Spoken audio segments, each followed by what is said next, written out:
সেদিনটা আজও ভুলিনি। লাইব্রেরির এক কোণে প্রথম দেখা, দুজনেই একটা বই খুঁজছিলাম।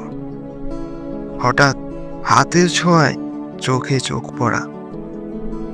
তখন জানতাম না ওই দুটো চোখ একদিন আমার পৃথিবী হয়ে উঠবে।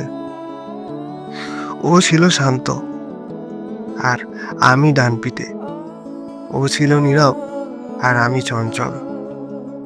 তবু ভালোবেসে ফেলেছিলাম। ক্যাম্পাসের সেই কোণটা আজও ফাঁকা ভরে আছে।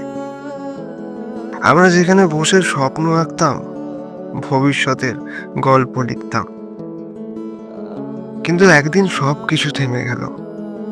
পরিস্থিতিগুলো আমাদের সম্পর্কের থেকে বেশি শক্তিশালী হয়ে উঠল। নেমেছি, সবকিছু শেষ হয়ে গেল। আমাদের শেষ দেখায় ও কিছু বলেনি, শুধু এক টুকরো চিঠি আমার হাতে দিয়ে চলে গিয়েছিল। তারপর অনেক কটা বছর কেটে গেছে। আজও সেই চিঠি আমি আগলে রেখেছি।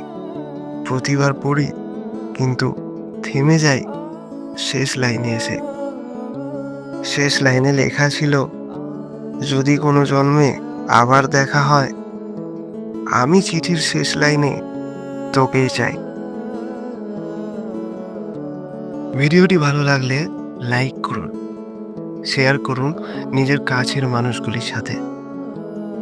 সাবস্ক্রাইব করুন মন্টুন অরিজিনাল। গল্প, জীবন, অনুভূতির কণ্ঠে প্রতিদিন নিজেকে খুঁজে পান।